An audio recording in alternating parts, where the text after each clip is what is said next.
This is exactly right. The Hulu original series Furious is now streaming on Hulu and Hulu on Disney+. Starring Emmy Rossum as Alice Black, Furious follows a rookie FBI agent on the hunt for Catherine, played by Lola Pettigrew, a mysterious and calculating female serial killer. While Alice upholds justice, Catherine kills for it, terrorizing the rich and powerful men of New York in her pursuit of vengeance. With secrets that change everything, Alice discovers there's a thin line between hunter and prey. Watch the Hulu original series Furious. Now streaming on Hulu and Hulu on Disney Plus for bundle subscribers. Terms apply. Goodbye. This is Jacob Goldstein from What's Your Problem? Running a business is hard enough. Don't make it harder with a dozen apps that don't talk to each other. One for sales, another for inventory, a separate one for accounting. That's software overload. Odoo is the all-in-one platform that replaces them all. CRM, accounting, inventory, e-commerce, HR, fully integrated, easy to use, and built to grow with your business. Thousands have already made the switch. Why not you? Try Odoo for free at odoo.com. That's odoo.com. You know what quality feels like. You can see it in the way a fabric moves, recognize it in a flawless fit, and appreciate it in the details that make our styles unique. It's the standard Coldwater Creek has honored for over 40 years, derived from a rich Mountain West heritage, and designed for today in styles that are distinctively Coldwater Creek. For a wardrobe you can count on season after season, visit coldwatercreek.com. Shop new arrivals and save 15% on purchases $75 or more with code IHEART. Bite into a stacked sandwich made with Hero Bread, and the only thing you'll think is delicious. You won't think it has up to 19 grams of protein, 11 to 32 grams of fiber, or just 0 to 5 grams net carbs. But it does. Hero Bread. No compromises. Just loaves, buns, tortillas, bagels, and noodles packed with flavor. Right now, get 10% off at hero.co with code IHEART. That's HERO.co, code IHEART. All figures per serving of Hero Bread. See nutrition facts on hero.co. Hey everybody, it's Georgia and Karen here to tell you about a brand new limited series from Blanchard House with Exactly Right Media and iHeart Podcasts. Hell in Heaven is the unbelievable true story of John and Ann Bender, a young American couple who moved to the Costa Rican jungle with $600 million and a plan to build their own private Eden. But what starts as a dream spirals into a nightmare complete with abduction plots, armed guards, uncut diamonds, and in the end, one dead body and a mystery that stunned 2 countries. Hell in Heaven is the newest true crime podcast hosted by award-winning journalist Becky Milligan. She investigates how one perfect couple's dream life in the jungle turned into an international scandal and ended with a murder trial that had everyone gasping. So stick around after this episode of My Favorite Murder and hear the trailer for Hell in Heaven, premiering Thursday, October 9th. You can follow Hell in Heaven now on the iHeartRadio app, Apple Podcasts, or wherever you get your podcasts. Goodbye.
What's up, Denver?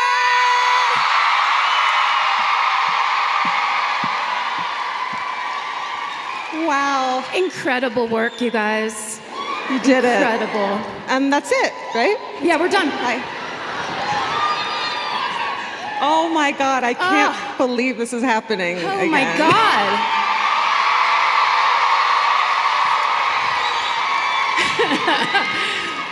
Yeah, it's been a long time coming. It's been a minute. I forgot what this feels like. It's pretty fucking awesome, you guys. Hi, how are you guys tonight?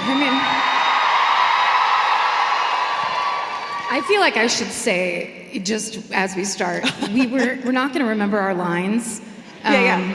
There's going to be things that you remember that we do not remember. It's been 6 years since we have been on stage. Yeah. Except for Right. when we came to the Bananas show here in Denver. That's right. And we only want to perform live in Denver. I guess that's what we're saying. Yeah. It's just... You want to talk about your outfit? What you're wearing today? Oh, you're immediately moving on to outfits? I don't know. I don't remember how to do this. You want to talk about your tights? These are tights, and we made a post about this. I just realized, I would say 11 minutes ago, that I did not have any tights with me at all.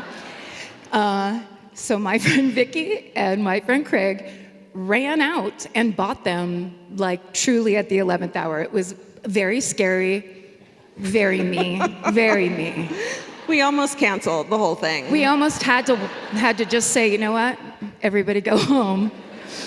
I'm hot in an unhealthy way. Yeah. That's like, I don't think is okay, but Who else here is in perimenopause, menopause, or postmenopause? Yeah. Hell yeah. Let's get angry over nothing. Everybody now. The air conditioning's not on in the car. Oh my fucking God.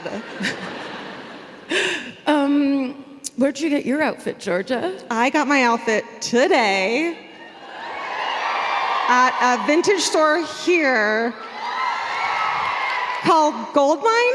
Is that right? Yes. Is that right? That's right.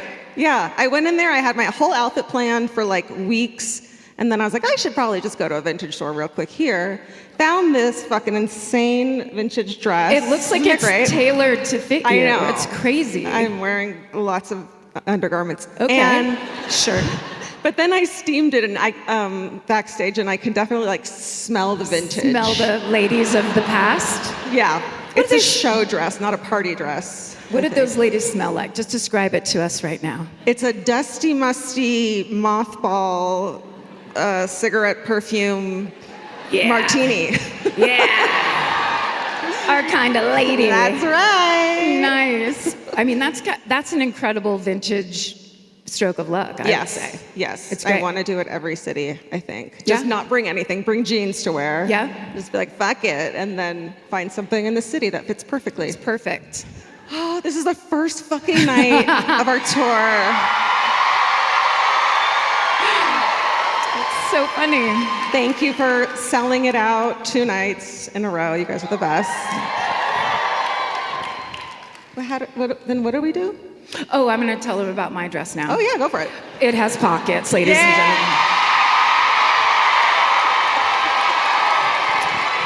The arc. The spin arc. Work it. Right?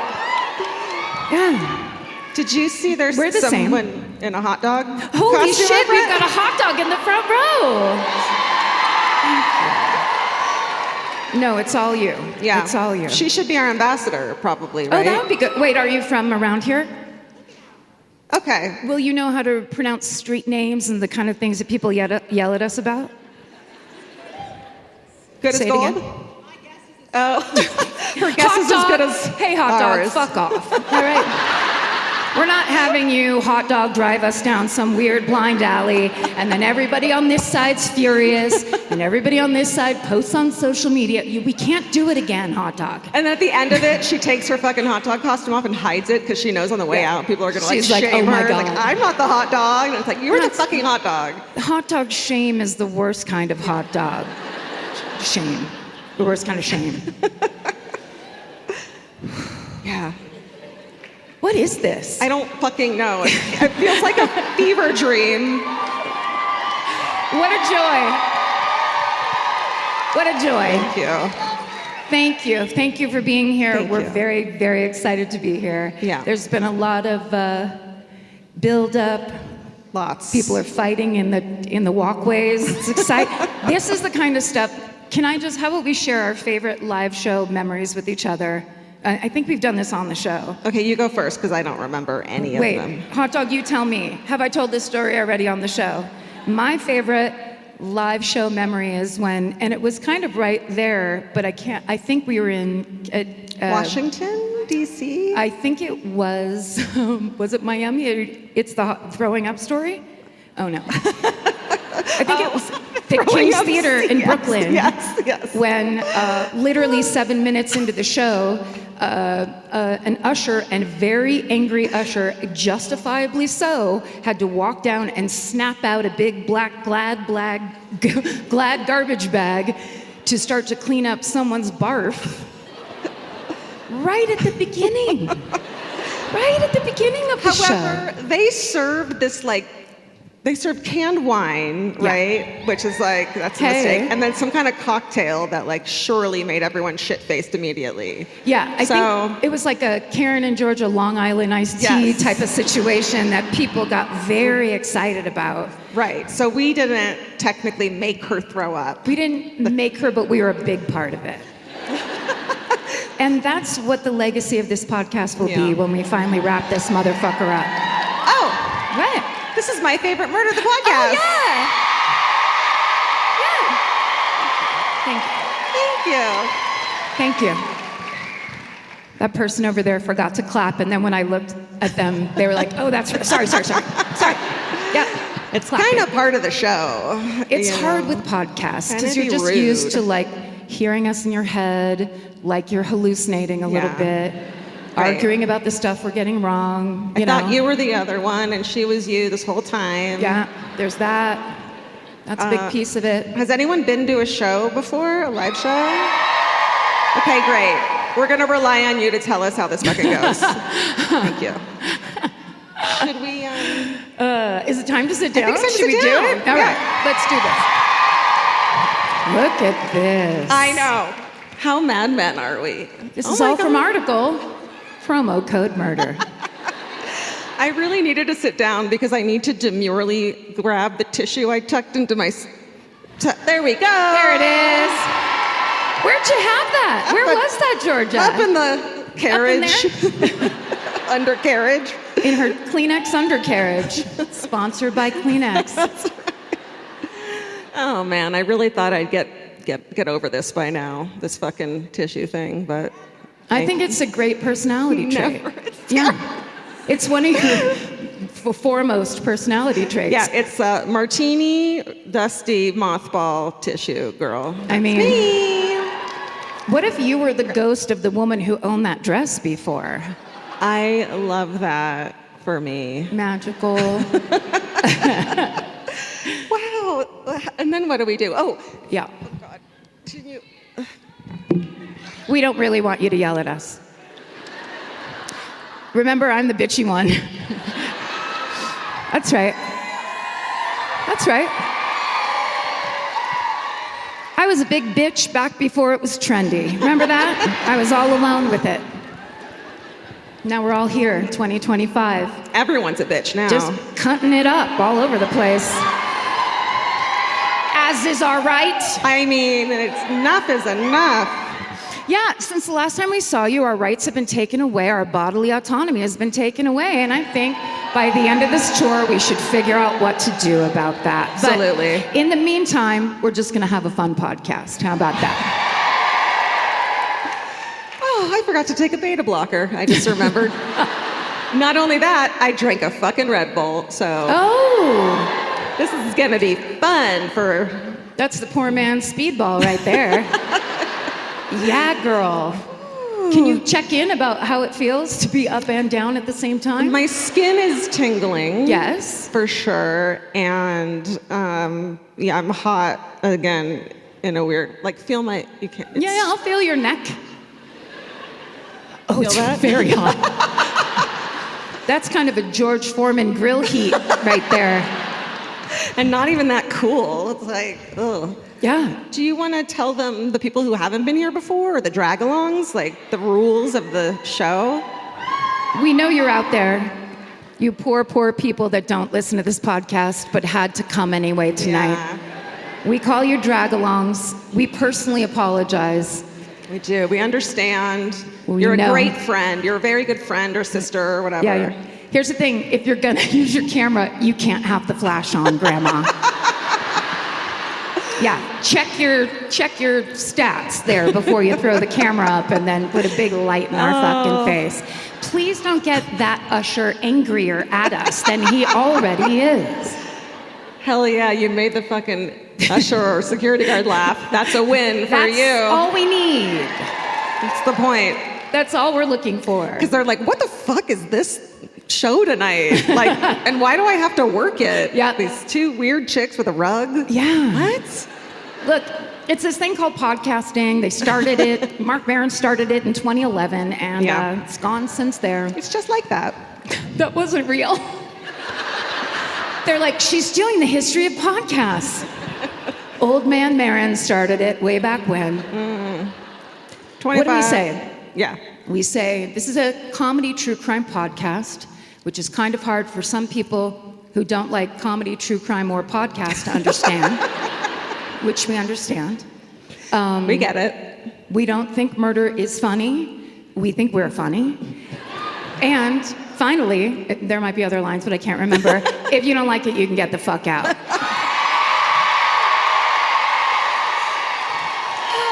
But we don't want you to.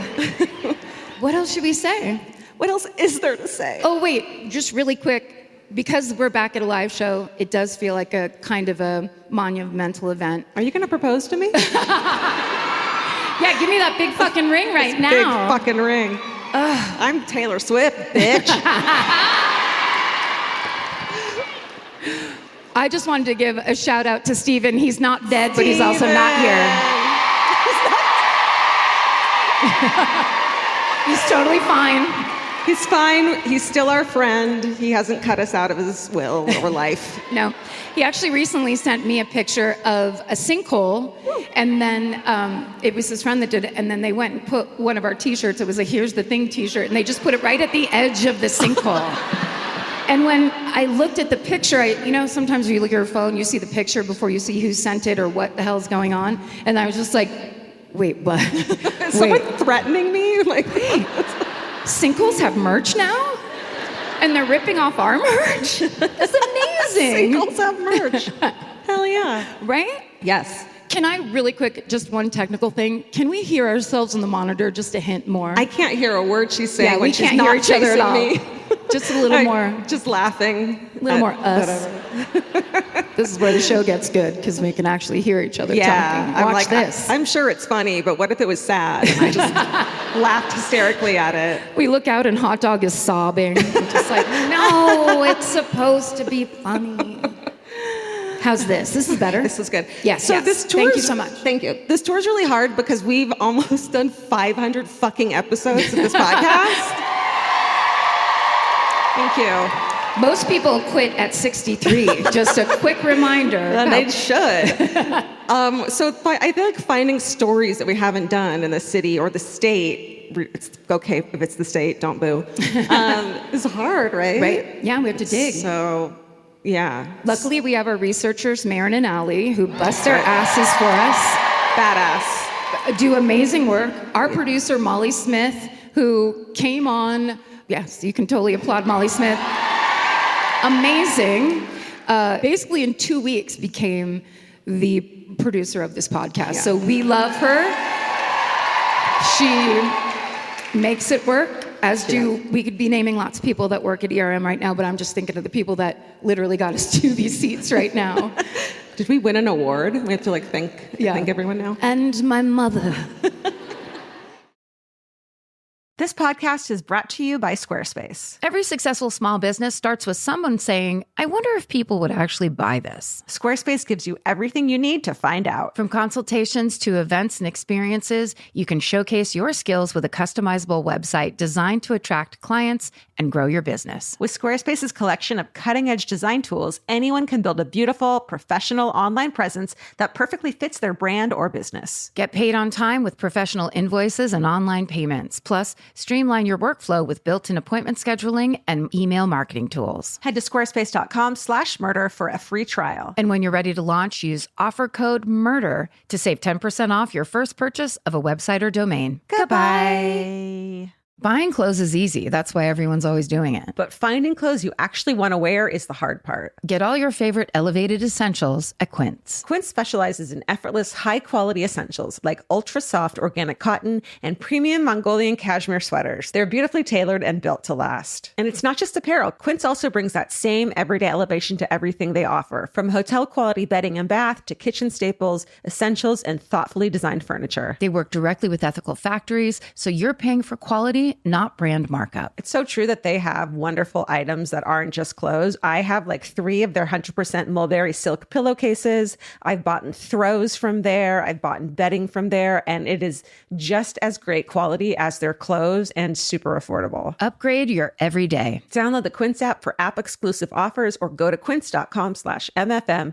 Get free shipping on your order and 365-day returns. Now available in Canada and the UK too. QUINCE.com/MFM. Goodbye. The right piece of furniture can completely change your room. And your life. It's amazing what one good couch can do for morale. And that's why there's Article. Article makes it effortless to create a stylish, long-lasting home at an unbeatable price. They take great care in curating their collection, focusing on pieces that stand the test of time. There's no filler. Every item is chosen for its craftsmanship, design, and lasting value. And with Article's 30-day satisfaction guarantee, you can shop with confidence, knowing that if you're not completely in love with your new furniture, you can easily return it. I recently needed to replace my old outdoor dining room table and chairs, so of course I went straight to Article. They have the Sarik outdoor dining set. I got it in khaki green. It's such a cute, like minty green. It looks so good in my backyard. I can't wait to have alfresco dinners all summer. You know, we can carve pumpkins on it in fall. It's so beautiful. Article knocked it out of the park once again. Article's offering our listeners $50 off your first purchase of $100 or more. To claim, visit article.com/murder and the discount will be automatically applied at checkout. That's article.com/murder for $50 off your first purchase of $100 or more. Goodbye. Get into the Hyundai Getaway Sales event and get away with a deal so right it almost feels wrong. Right now, you can get great deals on Hyundai's most popular models, from hybrids to EVs and more. Score on the adventure-ready SUVs like the Hyundai Kona, Tucson, Santa Fe, or Palisade, or the bold and tech-inspired Elantra. And the most advanced and capable Sonata or Sonata Hybrid yet. Or go all-electric with the Ioniq 5 or Ioniq 9. But getting away with a great deal is just the beginning, because every new Hyundai is backed by America's best warranty. Which means you can shop with confidence and drive with unrivaled peace of mind. So get down to your local Hyundai dealer and get away with a deal you'll truly love, but don't wait. The Hyundai Getaway Sales event won't be around for long. Visit HyundaiUSA.com now for details. Goodbye. All right, should we start? Or You should start. You go first. I'm first this time. Yeah. Thank you. It's confusing because we're going by stories, who goes first, not by like who's supposed to actually go first. So I'm sure we'll get it wrong one day. And, right? Mm-hmm. Yeah, as we tend to do. It's kind of our style. All right, well, I'm going to do a story tonight. It's technically one of Colorado's oldest cold cases. You guys know I love cold cases. Even though it was probably solved, but I'm going to need you because I have a theory too, and I think I'm right. Always. I'll figure out a way to argue with you. No, you'll like it. So, okay. In the early 1900s, a prominent businessman was killed, leading to a winding investigation, several scapegoats, and ultimately an escape from justice. This is the story of the murder of William Dickens. Is anyone related to him here? You guys, we're in Longmont, Colorado. Longmont! He's like one of your founders, like your founding father. So you should know this. Yeah. He founded it for you. That's right. And so the sources used in today's story. I always do that. That's right. A WordPress essay titled Mysterious Death of William H. Dickens by Carol Turner, and an article from the Colorado Culture magazine called The Oldest Unsolved Murder in Boulder was probably solved a century ago by Erica Sims. The other sources in our show notes, so look them up right now. What if you did the whole story in that voice? God, like just channel the woman who wore this dress before. She just Light up the cig. Yeah. Oh my God, what else do I have in my Spanx? Do you think? Just start pulling shit out. Capris. Okay. This is scary. I can't believe we're doing this, and I'm going first, and I'm terrified. Yeah. You're really leading the way here. Yeah. You got it. Don't get it twisted. We seem fucking cool and collected, but I am not right now. Yeah, I know. Speak for yourself. Karen took the beta blocker, not me. Jealous. Uh-huh. Okay. Thank you. That one person supports you. Mom? Janet? Is that you? Janet's here? Okay.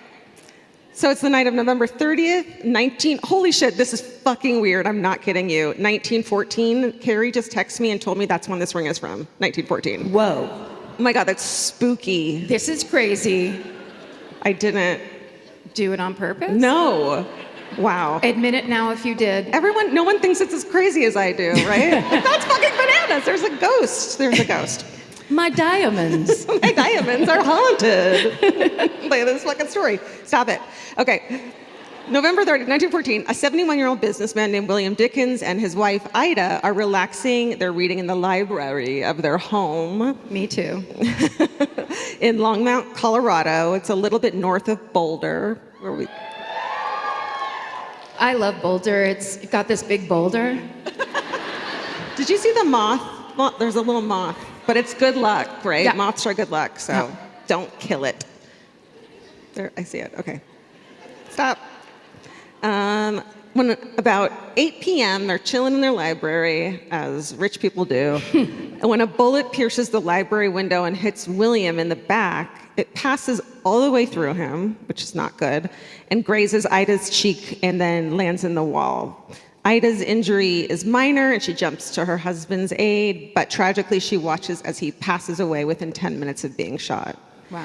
The drag-alongs are like, this was not sold to me as I thought it would be. They're like, I've fought with you in the car all the way over here just for this. Okay, so let's back up a little bit, as we like to do, and talk about the Dickens family. William Henry Dickens is born on May 25th, 1843, on a ship in the Atlantic Ocean. Sounds fucking horrible for her, for the mother.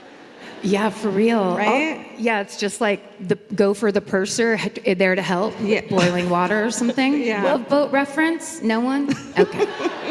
That's how your parents met. It is. Right? We're cruise line people.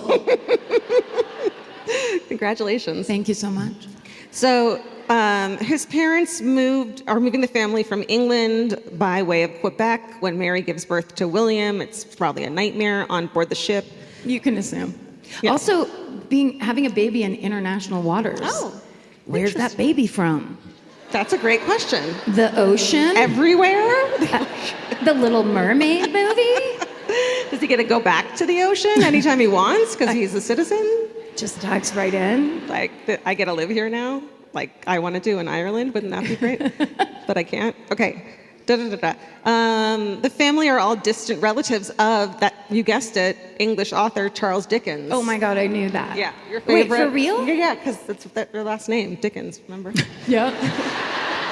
Which indicates being related to someone. Yeah. Always. Yeah. Which is also, Allie's probably like, Georgia probably didn't remember any of this because she told me some of the names that Charles Dickens, of his books. Oh, nice. So, but I know, Allie. Let's hear him. Know. Let's hear him so we can finally cheer for Charles Dickens the way we've always wanted to.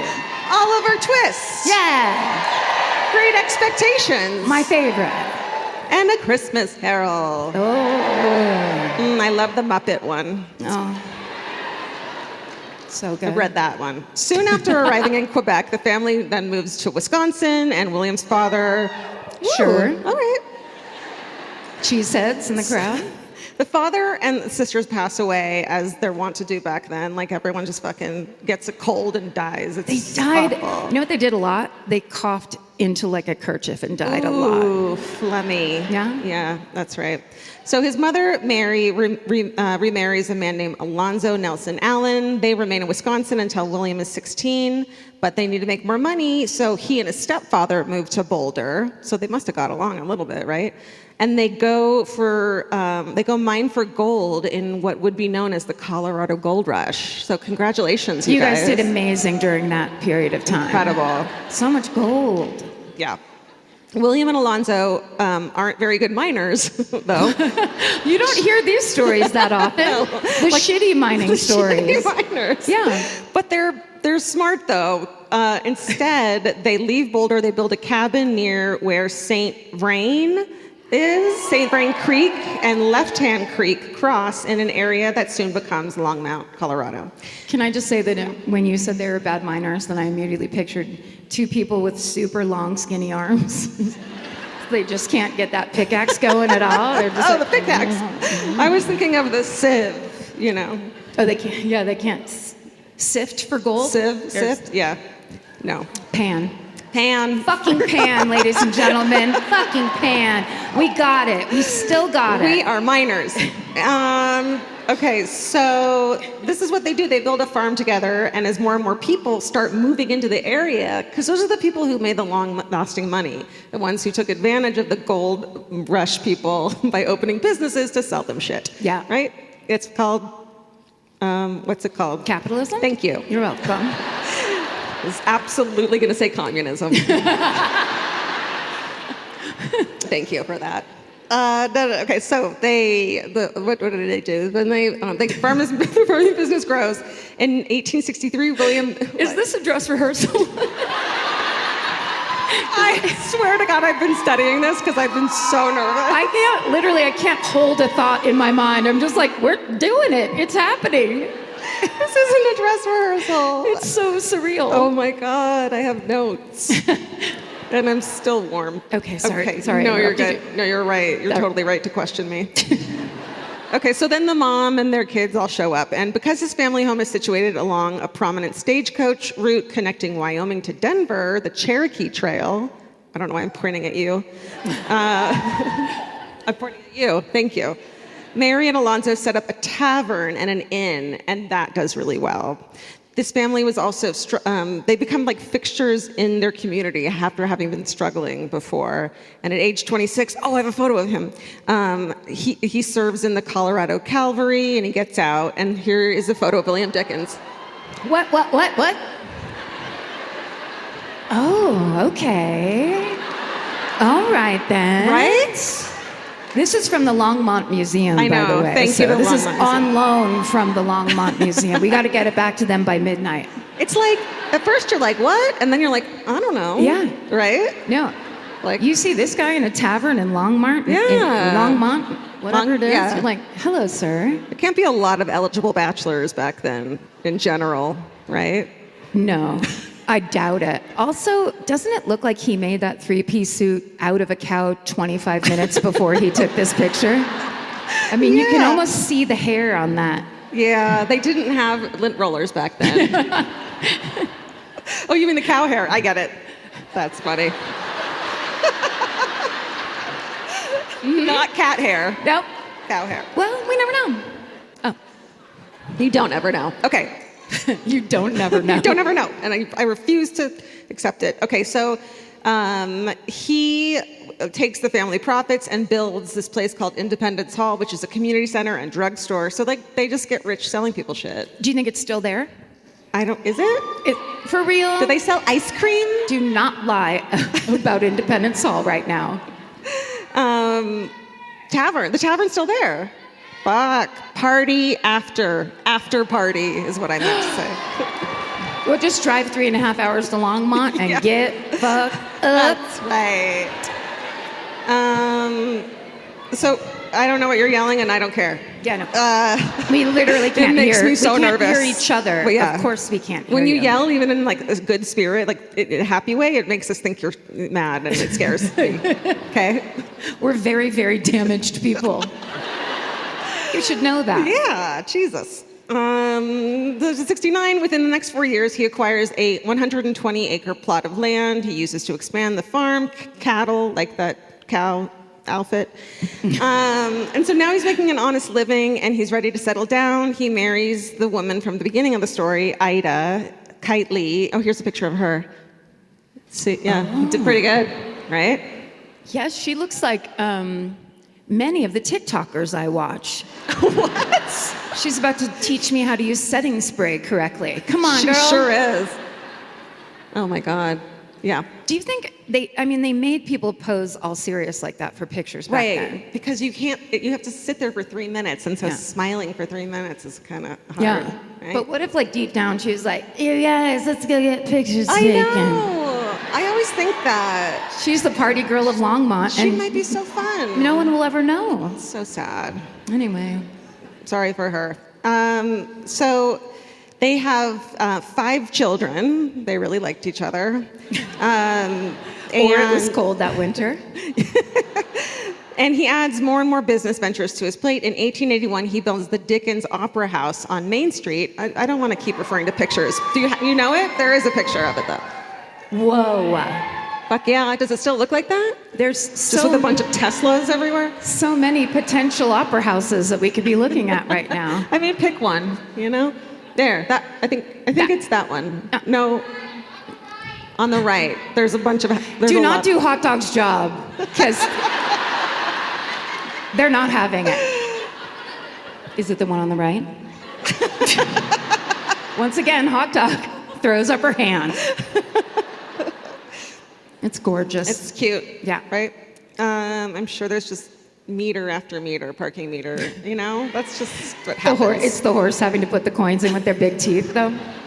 Aw, that's cute. So they have kids. Then in 1891, he founds, not finds. That's not a thing. You got it. The Farmers National Bank, and soon after he co-founds the milling and elevator company. What? How do those go together? What range this man has. Money, elevators, Milling. booze. What's milling? Oh, making stuff. Okay. Oh. Someone Rubber? yell hookers from the back? Sugar. Thank you. Sugar? Sorry, Milling? I don't know. that was me. Then that was on me. Oh, hey, guess what? It says the only flour mill large enough to compete. Just mere words away. I have read this before. I swear to God. I'm fucking sweating. I was having a thing backstage where it felt like my eyes weren't taking in information anymore. Like they were sitting on things, but like I didn't know what it meant. Or I was like, this is an interesting way to be. Yeah. Yeah. That's anxiety. Is it? I think so. Okay. And anyways, he maintains his wealth and social status as a successful businessman and philanthropist into his early 70s, watching his children grow into adults. He enjoys his retirement with his wife, Ida, until, of course, the night of November 30th, 1914. Yep, they're on board now. Yeah. They love See? it. And he gets shot, as I said. Back at the crime scene, investigators find that bullet was shot with what would have been a very distinctive, high-powered rifle, which you know all about. Yes, ask me anything. On Reddit. Because he's such a prominent figure in the Longmont community, the press picks up the story of his murder. It seems that he had done so much good while he was alive that it was hard for people to believe that he had an enemy capable of killing him, but you can make a lot of enemies. He's the banker. Right. Don't people hate bankers?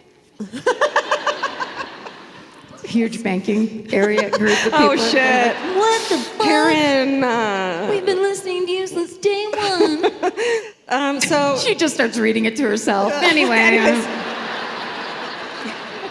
Oh my. Oh my God. Yeah, just tell about the good parts.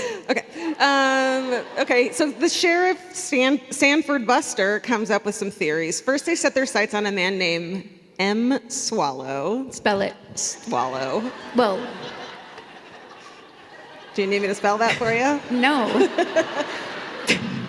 You don't usually work blue, but I know. M as in just the letter? Yeah, I think that Allie was like, oh, sometimes old-timey newspapers just refer to men by their first initial. Yeah. So we're going with M because we couldn't find any other name. Let's call him, what? Maurice. Maurice Swallow.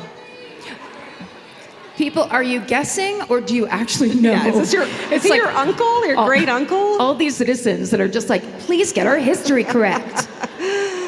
And he had an argument with him, but he's cleared. And then, so he has no enemies. And so Sheriff Buster and his team consider the possibility of someone maybe who wants revenge on him.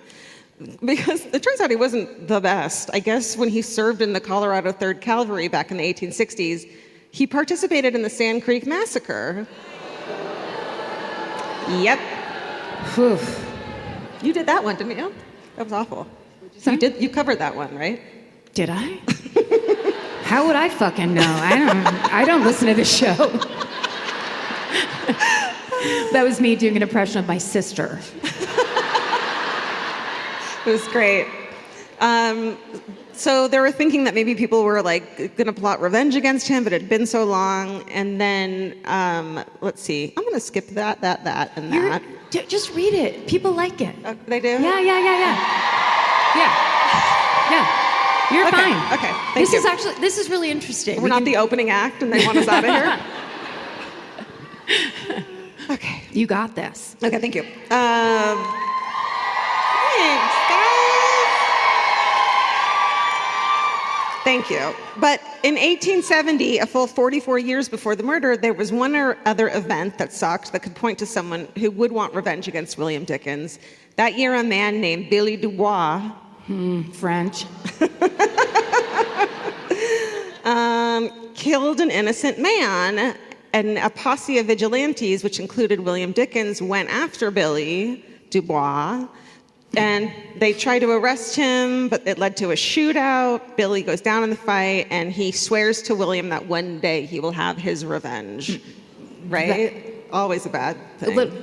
I'd suspect that guy for sure. Right. However, oh no, he's dead. Okay. He won't have his revenge, but maybe his brother will. Oh. You know how brothers are. I actually don't. Yeah, you don't. They fucking suck. Oh, Man. okay. They're real Great. dicks. They steal your shit and hide it from you. It's annoying.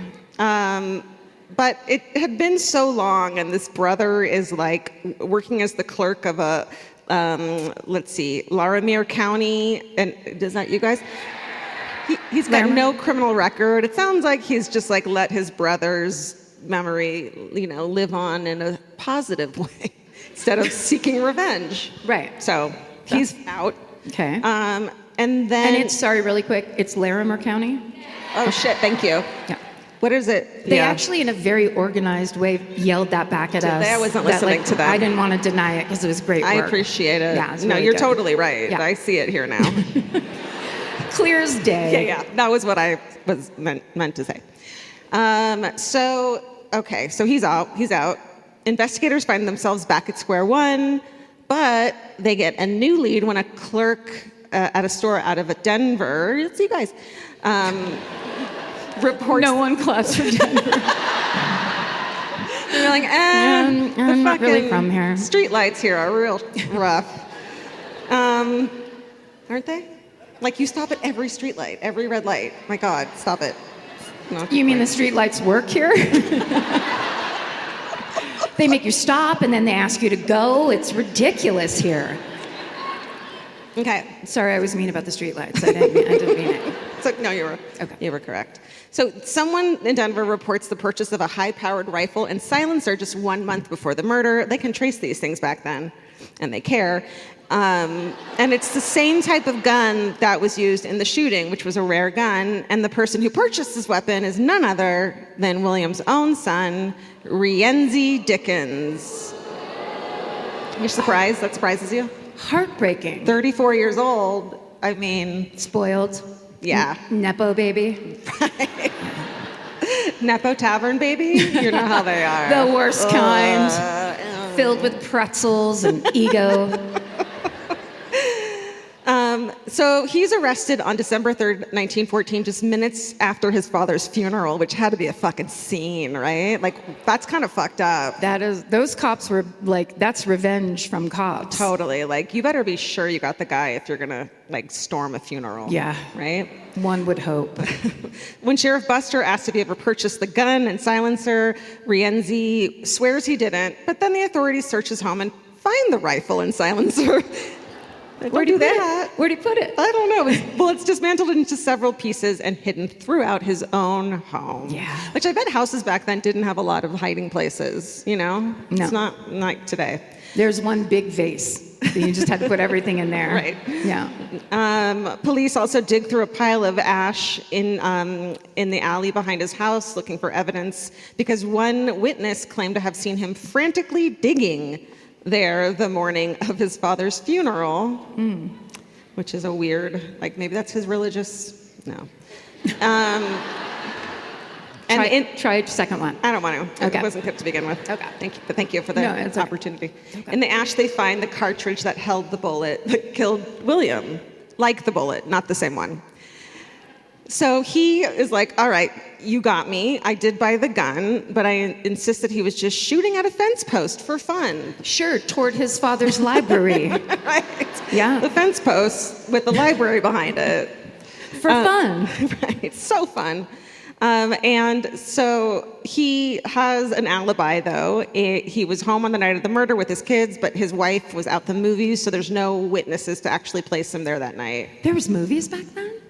A picture. I don't know. That's a great fucking question. What fucking movie was it? There were pictures. It wasn't a talkie. Kramer versus Kramer. Definitely. It was just that train coming at him over and over. She was there forever, screaming their heads off. So his alibi isn't good enough to like prove, and police discover a potential motive, of course, because it's, guess what it is? Right, money. Oh, money. Right. What were you gonna guess? My mind was completely blank. Literally, your finger went like that, and I was like, I'm supposed to say something right now. I know. I hate when you do that, so I don't know why I just did that to you. I'm sorry. Well, I'll get my revenge during my story. Fuck. Okay. What'd you do? This. Oh, yeah. So it turns out he's got a lot of debt. Records indicate that Rienzi owes somewhere between $35,000 to $40,000 in debt. Guess how much that is today? We're talking 1914. Yeah. 35 to 40. God, I'm bad at this. I have to admit, after 9.5 years of doing this podcast, I'm so bad at this. We got it right once. Let me just try it out. Okay. Don't help me. It's $350,000. I really wanted you to get this because everyone would have. You're right, $1 million. All right.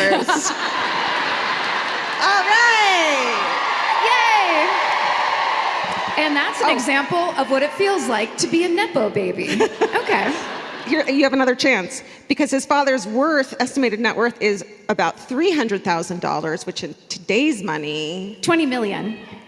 $9.5 million. Oh. Sorry. It's okay. Okay. I've never been a math person, that's for sure. Me neither. That's why we have a podcast. Yay! So he was going to, of course, inherit some of that, of course, but he's like, but I swear to God, I didn't kill my dad.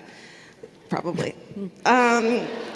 His mom and siblings, they all have his back. They don't think he did it. And later in the same month of his arrest, oh my God, we haven't done this in so long, December 1914. Like that, you have to remember to inflect up. Right. And come back down. He's arraigned, pleads not guilty. He's released on $37,000 bond, which I don't know how much it is. $800,000? Yes, it has to be. Okay. So they hire a whole team of private investigators to track down the real killer and get him, out of here.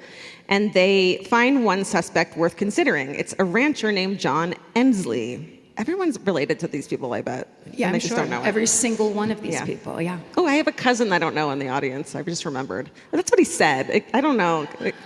And you don't know your own cousin? He's like second cousin. Yeah. So kind of a stranger? Yeah. What do you think he thinks of you right now? I don't know, but his wife likes me, so that's okay, cool. that's good. That's all I that think he's a matters. drag along, and I appreciate you, Stephen. Okay, he used to work for William, but people close to him says he always resented William. He was spotted drinking at a Longmont bar on the night of William's murder, and a bottle of this liquor that he drinks was found nearby outside of the Dickens home. So that's not great. Shouldn't have left that behind. Right. But he was probably drunk off it. It's enough for the police to question Ensley, but he tells them something interesting that unravels the private detective's story. According to Ensley, most of the group of private investigators, they all got him shit-faced, basically. And one of them, pretended to be a priest who tried to trick him into confessing. So, a whole scam. What do you think? Yay or nay? So it's like 1914 cops, so they're probably literally beating the shit out of him, and then they're like, okay, well, we'll give you a moment to bleed, and walk outside, and then one of them like turns their shirt around and is like, hey, I'm also gonna beat you up, but you'll tell me, right? But I love God, so you tell me. Peace up to the big one. Yep. And then the whole thing just was a big setup to try and frame him, and so with no hard evidence against Ensley, police believe him and go back to the Sun. So his trial for the murder of his father begins April 24th, 1915, and Judge Neil F. Graham, your favorite, presides over the case, and they come in hot and drop a bombshell. He claims he's received a confession letter in the mail from the actual killer. Oh. Do you want me to read it to you? He reads it in court. And please do it in a classic Colorado accent. No. Yes. Okay. Dear sir, please don't let them convict Rienzi Dickens. Do I have it? It's pretty dead on, I think, yeah. Please don't let them convict him. I am the murderer. I'd kill any man who would do me the way old blank blank did. I shot him in the window with a rifle, which afterward, it's just like admitting to it in such a ridiculous way. Read the letter. I shot him through the window with a rifle, which I afterward buried in Loveland. For God's sake, don't let them convict an innocent man. Someday they will be sorry. I did it because he had it coming. Signed X. So real bullshitty. Convenient. Real bullshitty. Yeah. It's the for God's sake that pushed it over the edge for me. Oh, please. Easy. I'm fine killing a dude, but I don't want anyone to go to prison for it. You know what I mean? Right. I don't know about that. The district attorney is like, bullshit, calls bullshit. And so after about a month of going back and forth in court, Judge Graham sends the jury off to deliberate, and he gives them an option to either find Rienzi guilty of first-degree murder or guilty of second-degree murder, or not guilty, and they find him guilty of second-degree murder. His wife faints in the courtroom when she finds out, which is dramatic. Very old-fashioned. Yeah. They fainted a lot back then. They loved fucking fainting back then. They had like couches, literal couches for it. I hear it was the corsets, but that's right. That might just be a rumor. Yeah. He gets a retrial, and he gets out on $40,000 bail and $237,000. Yes. Man, you're fucking killing it. Every single one is right. And it looks like his mother pays the bill, and then in the course of the next trial, they find a weapons specialist who's like, maybe it wasn't the murder weapon that was hidden all over his house. Maybe it wasn't. Could it not have been? Maybe. So there's so many things in this world. Right. Yeah. That one of them could be this. Mm-hmm. And so he okay. So no, here we go. Just read the letter again. Okay, their application for retrial is denied, and he's given a sentence of 18 to 27 years imprisonment for the murder of his father.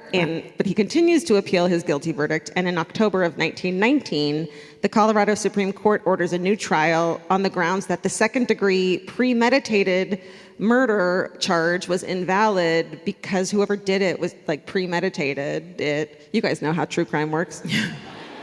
So the only valid verdict would have been first degree or not guilty. Yeah. So technicality, you're out, which is, there for people who aren't guilty. I mean, he's released from prison while he awaits a second trial, and he relocates to Long Beach, California for some reason. I don't know. We went to the Rocky Stadium for the game last night. It was That's right. so. I should have talked about that at the top. I know. As like an anecdotal thing Yeah, to warm shit. everybody up and win people over. Yeah.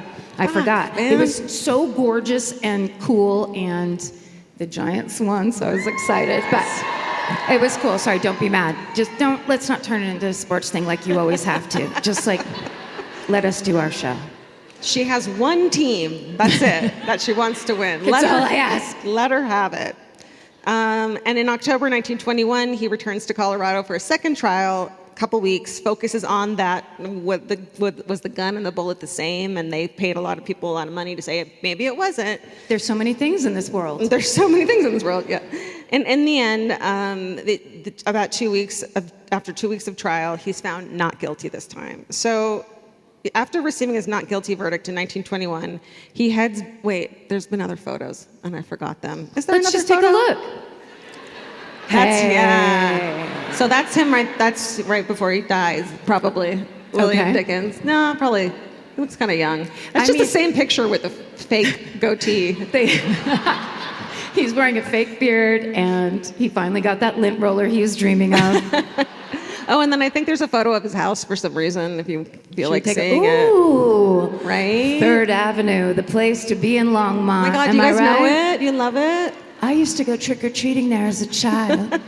Okay, and I think that's it. So, yeah, that's it. So That's all stop the looking photos. over there. So look away. So stop it. And so he lives in Long Beach the rest of his life, passes away in 1961. And what if, okay, here is so they never really caught, it's a cold case because they never actually caught the murderer, even though everyone thinks that they did, it was the son. Yeah. What if he had an insurance policy taken out on himself? Hear me out. It's in a book that I won't spoil for you. Okay. But he has himself. Killed? Yeah. Is it terrible? Why would he have himself killed? Because then his wife can get the insurance money. So do you think he had suicidal ideation? He was like, let's get 5 other people in on this plan and make some cash? Wasn't he already rich? Yeah. Shit. But you know what? That's what greed is like. You know what I mean? It's never enough. It's never enough. Tell it to the hot dog. That's why. That's why I'm a podcaster and not a detective, That's among right. other things. Like I didn't go to college. Look, we're doing our best. As for his murder, the case technically remains cold, though most people believe Ramsey was guilty, but he was able to cast enough doubt with enough money to win his freedom, and he maintained his innocence to the end, leaving the truth about his father's death a mystery. And that is the story of the murder of William Dickens. Yeah! You're done! You did it! It was great! I know! Thank you. Thank you.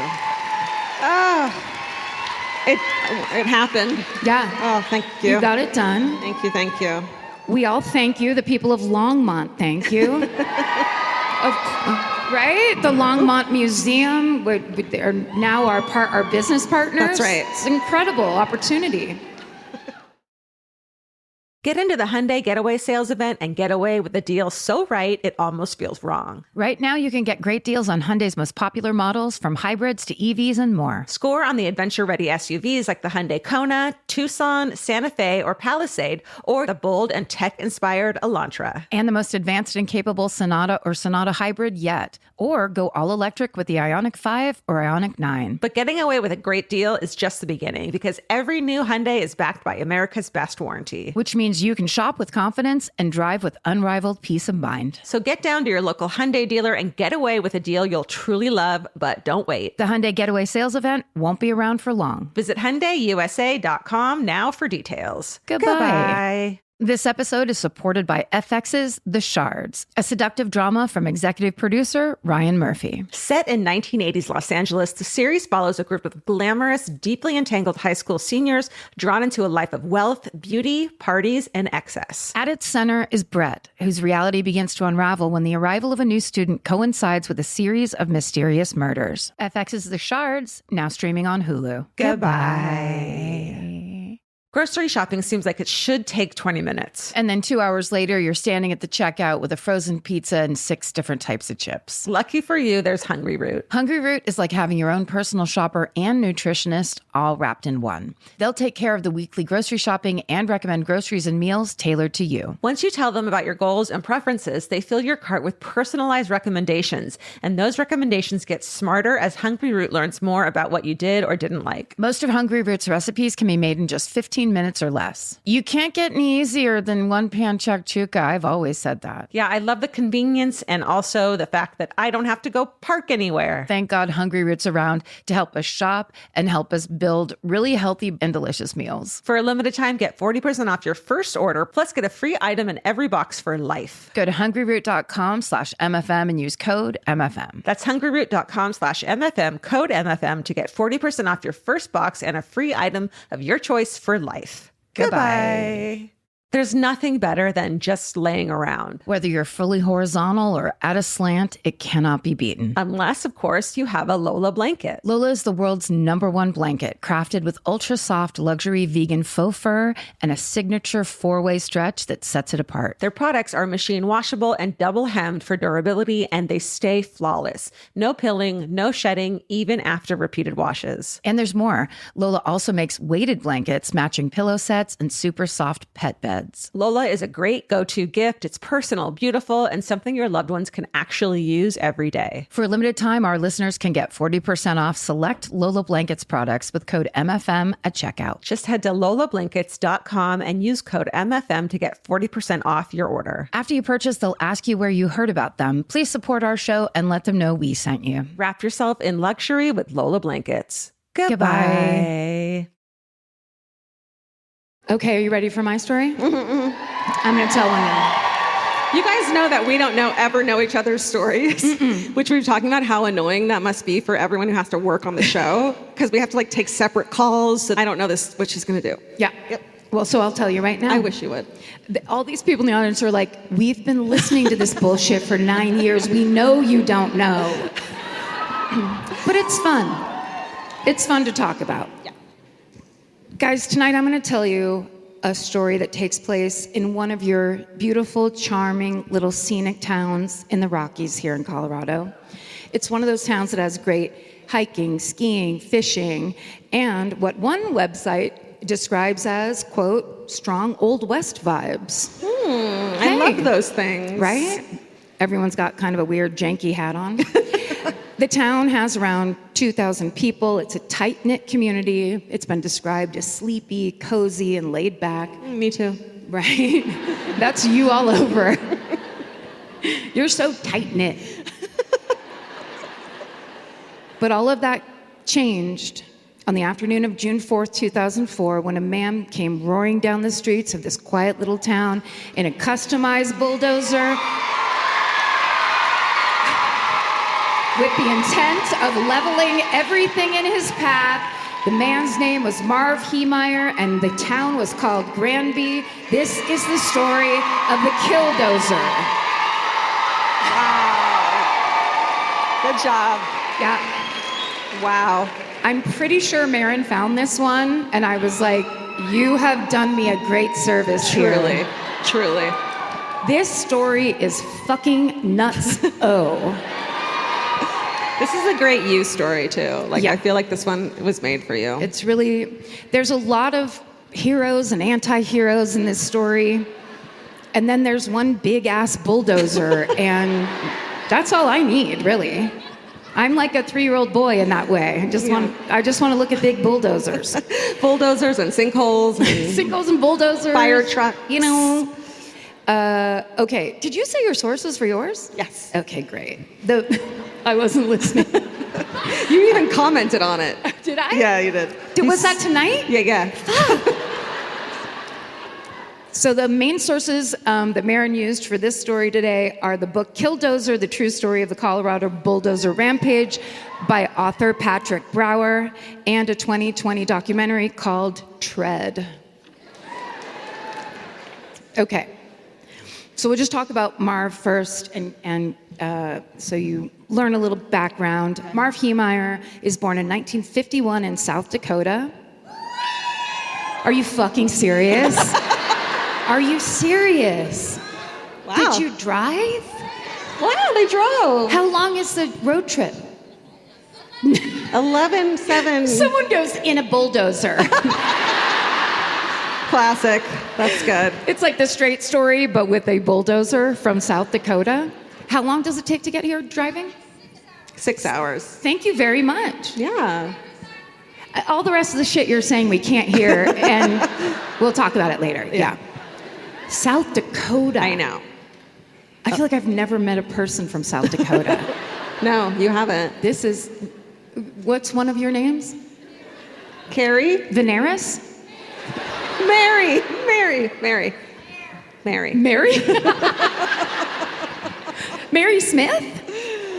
Nice to meet you, Mary. Now I've met you know someone someone from South Dakota. Yeah. Okay. But Marv's family comes to Colorado in the Marv himself comes to Colorado in the mid-1970s. He's stationed at the now-defunct Lowry Air Force Base right here in Denver. Thank you for your service. And then when Marv leaves the Air Force, he stays in Denver to pursue his newest passion. Just give a guess. Okay. Is this you pointing at me to guess? A little bit. Bulldozers? No? Race car driving. Snowmobiling. Damn it. I just think that's kind of close, though. it is I got close. it, like a vehicle, you know? You did, and it's also one of those vehicles with the chainy things, Right. not actual wheels. I mean, So I'm going to take that as a win. I for think me. it's a huge win. I need it. Also, I just think it's funny when I was looking at this, where it's like the words passion and snowmobiling are quite a combination. Yeah. So snowmobiling becomes a huge part of his life. He takes weekly trips out to rugged areas with his friends so they can ride their snowmobiles and hoot and holler and whatnot. They snowmobile so hard together that eventually Marv decides to go into an auto repair business with one of those friends, a man named John Kleiner. So they open up a shop in Boulder, and Marv becomes known as a virtuoso when it comes to welding and repairing mufflers. Kind of hot. The Mozart of mufflers. Did you say kind of hot? Yeah. I don't know why welding to me is just like one of those like tough person things. Yeah, let's show Can him. we see? Yeah. Hey. If you saw that while you were scrolling whatever the apps, what would you do? Push left. What's the thing you do? I don't know. The answer is yes. Does his hat say silver bullet? Oh. Does it? Shit. Yeah. Hell yeah. He got that for free. Or with like points from the tabs. Okay. He sent away for that. Right. So one of Marv's friends will later tell the AP that, quote, he could change a muffler by himself in 20 minutes. No wasted motion. He knew what he was doing. All right. It'd be nice to have friends that talked about you like that. Yeah. Yeah. True appreciation of your skill. Especially mufflers. She's great. Karen's great at mufflers. She's so good at mufflers. No wasted motion. It's the thing I'm sick of when I go get my car fixed and they're like, ugh. It's like, come on. 20-minute oil change, for fuck's sake. So at some point, Marv and John, they split off and do their own things. Marv opens a different shop on his own, and that does very well. He's also made a bunch of money investing in real estate, so he's doing good. Mm-hmm. And then in the early 90s, he moves to Grand Lake, Colorado. It's just this huge lake. I don't know. Grand. And he does it for the snowmobiling. That's right. And then this is when he hears that his old friend and business partner, John, is thinking of expanding his business toward the Rocky Mountains. And that news gets Marv's wheels turning because he had recently come across a vacant 2-acre lot in Granby near his current home in Grand Lake. That lot was previously owned by a concrete business that changed hands before that business failed and went bust. So sometimes Maren uses these phrases like, she'll be like, and everything went bust. And I'm like, I don't really talk like that, but I guess I missed that one. So that piece of property has been bank owned for 3 years, and when Marv sees it, he sees it as the perfect place for an auto repair shop. It's got a 2-bay garage, it has lots of storage space, beautiful lighting, a great room in the front, an office, and it's perfectly located at the intersection of 2 highways. So Yeah, it's where you want to be. Break down. Here you go. Tow it right over here. Yeah. The best thing about it, though, is the price. The property is appraised at around $100,000, but the starting bid is $20,000. That's cheap, right? Yeah. Marv's like, I'm going to go to that auction. I'm going to kick some ass. Yeah. Do you want to guess how much? $20,000. 70s? What No, years? it's 94. That's the last. 92. Okay, the last thing I heard was 70s. Okay, 20,000 in the 90s. Today would be 85,000. 46,000. That doesn't sound like enough. Shit. Okay. Reporter Patrick Brower says, quote, Marv hoped he could buy it for a song, lease it, or sell it back to Kleiner on favorable terms and add to his already fairly comfortable income stream.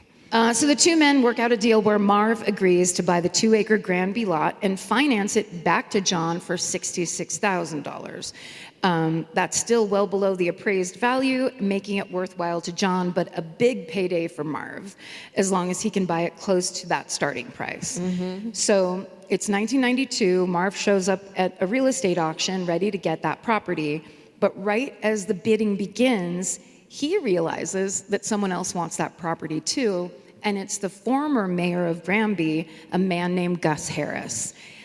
So Mayor Harris also has a friend with him. It's the former property owner of the concrete business that used to be there. Right? You know what I'm about to deal with. So this man's named Cody Docheff, and Cody sold his concrete business, someone else bought it, and then that person went out of business, and then the bank owned it. Okay. So Cody actually made money off of that. Got it. So he's there with the mayor, and author Patrick Brower describes Cody in his book as, quote, high energy spark plug of a man. See, when you're here at the live show, you can hear all the edits that we can't make. That's right. The blabbing and the t-t-t. Yeah. It's hard to, yeah, that's right. So he's basically, Cody's there to egg on the old mayor and to get him bidding and have some fun. So the auction begins. It's immediately intense. The bidding, of course, goes back and forth between Mayor Gus, then Marv, and then Gus raises, and then Marv raises, and it goes back and forth until finally Marv wins the auction with a bid of $42,000, which is about how much in today's money? Okay. 68. 95. Fuck, damn. Yeah. Should we stop doing this? Yeah. Maybe that's an old fucking trope that we should put away. Yeah. Just shelve it and never again guess money. Maybe this tour is the last money guessing tour. And then we fucking end it. We were trying to think of a title for this tour, and now we've finally stumbled upon the best title ever. So once that auction's over, Marv claims that Cody came over to him and starts to chew him out. Mm-hmm. He will later describe Cody as, quote, the rudest and most arrogant person. I mean, this guy is just a fucking asshole. Oh. Marv, language. Love it. Marv also claims that he immediately offered to sell the lot that he just bought to Cody, even though Mayor Gus is the one that was bidding on it, for $66,000, which was the same price that he offered to finance it for his friend John. Cody and a handful of other people who were at the auction that day flatly deny that exchange ever took place. Mm-hmm. But the problem is, now in this very small town of Granby, Marv Heemeyer is rubbing some locals the wrong way. And as we all know, the people of us that come from the country, that's a problem. You don't want to do that. Okay. But Marv's problems are about to get worse, because not long after purchasing this property, a man named Bud Wilson from the Granby Water and Sanitation Department comes out and informs Marv that this property is not connected to the city septic system. Yeah, what does that mean? That means when you flush the toilet, and just kind of goes out. All right. Actually, in the country of you thing called it's a leach field, right? Where it all just goes out into a big empty field. Oh no. Okay, so listen. Let's not talk about shit anymore, because that's not the worst part. The worst part is it turns out that the main line hookup for him to get connected to the city septic system is 100 feet away off of his property, and it's on somebody else's property. And if that's not bad enough, the owner of that land is none other than former Mayor Gus Harris. Oh man.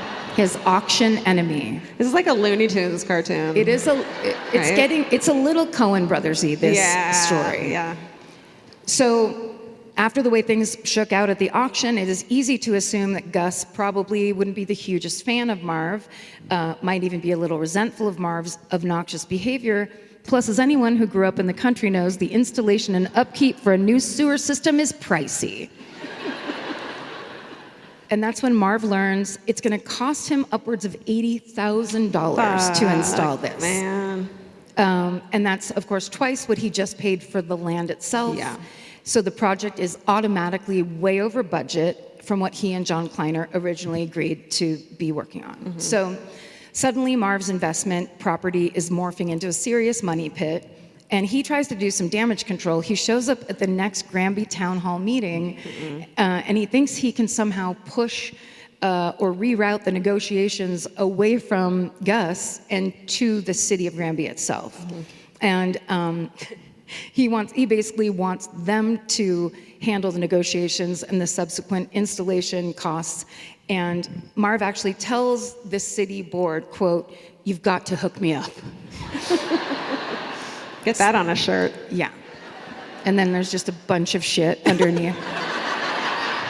Karen's going blue today. Is that blue? No. No, it's just gross. Yeah. I guess it's brown, if anything. Okay. So the Granby Town Board tells Marv that the city will not be holding his hand through this process, and that Marv needs to get his property hooked up to the city sewer system, which means he has to work things out with Gus Harris. And as you might guess, Marv does not like this answer, and he tells the board members, in what some might say is a condescending tone, that, quote, "You can't expect to grow if this is your policy. It's extortion by the government fiat. I don't need you, you need me." Uh-oh. Yeah. That's foreshadowing. Then he tries to drop the mic, but it's one of those ones that connected to the podium, so he's just like pushing it down. And then he storms out. "Yes, queen, go." Right? Men are so dramatic. I love the stance of, you're asking me to be reasonable. How can you grow if that's your policy? Maybe they don't want to grow. Yeah. You know? Maybe that's Granby. So the whole thing is taking place in a town hall meeting on the record in front of a bunch of people. It's not a good look for the new guy who basically just screwed up and is now begging the town for help. Marv will then inform town officials in the interim that he will be putting in a new septic tank. So Granby's fine with that. What he doesn't tell them is what he's doing is he found an old cement mixer on the property, and he's just gonna bury that and use that as the septic tank. The cement mixer? I guess I don't really know how septic tanks work. It's just a big... If I'm being honest, I'm from the suburbs. It's like a waiting room for your shit. Okay. It's more complicated than that, but we don't need to talk about it. And then Barron wrote, "And if you think that sounds like a bad idea, that's because it is a bad idea." So Bud Wilson from the Water and Sanitation Department warns Marv he can't rely on a septic tank forever. He will need to figure out how to hook up to the city sewer line at some point. But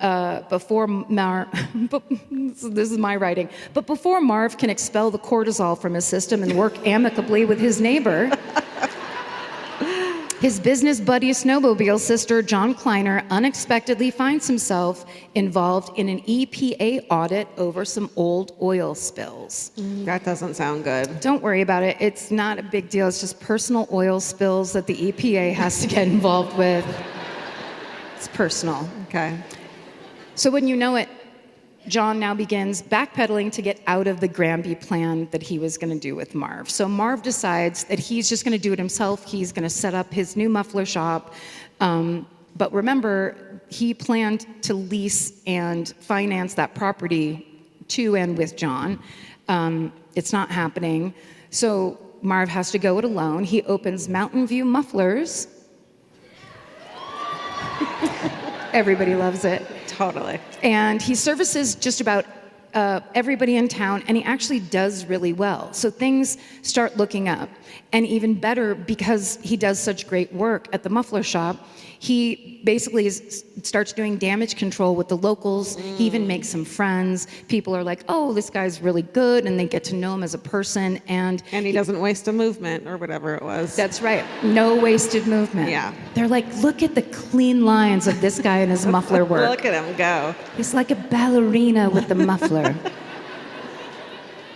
Locals think that Marv is nice, he's friendly, he's making friends, things are starting to go smoothly, and Marv is really happy about his transplant to this mountain community, and then he's making good money, and what is he doing with that money? Snowmobiling. That's yeah, right. I knew it this time. It's the dream life, he's thriving. But there is one problem for Marv, and it's Bud Wilson, the Granby Water and Sanitation guy, who keeps on calling and reminding him he's got to connect to the city sewer line. Yeah, how's he? Okay, yeah. Well, it's that kind of thing where, like, you know how some of us get very good at pushing off other people to not do the thing that they just don't feel like doing? Mm-hmm. Well, he does this for 5 years. Okay. Epic procrastination, just masterful. No wasted movement in that. So now it's 1997. Marv's in his mid-40s. He has been running this muffler business for 5 years. And that is when the Dochev family approaches him asking if they can buy the property. So this is Cody Dochev's family. They owned the concrete plant before. And Cody was the spark plug of a man. And the family basically wants to start the concrete plant on that property again. But Marv doesn't like Cody. He doesn't like a lot of people. I think he's sensitive. Yeah. Maybe a little emotional, like he's, Yeah, sometimes you got to look at yourself, though, if you're, like, not getting along with a lot of people. That's very true. You know? You're saying that to me, you're saying that to you.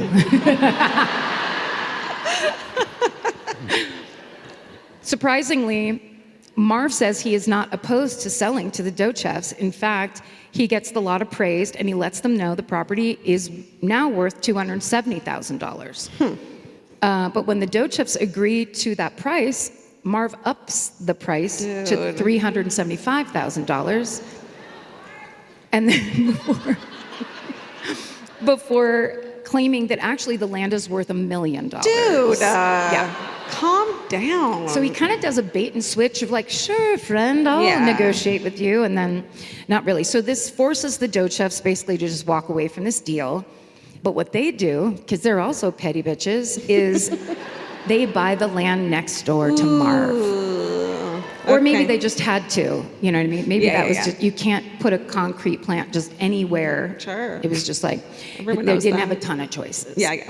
So when Marv finds that out, he tries to buy that property out from under them before they can finalize the deal, but it's too late. Ink is dry, he can't do it.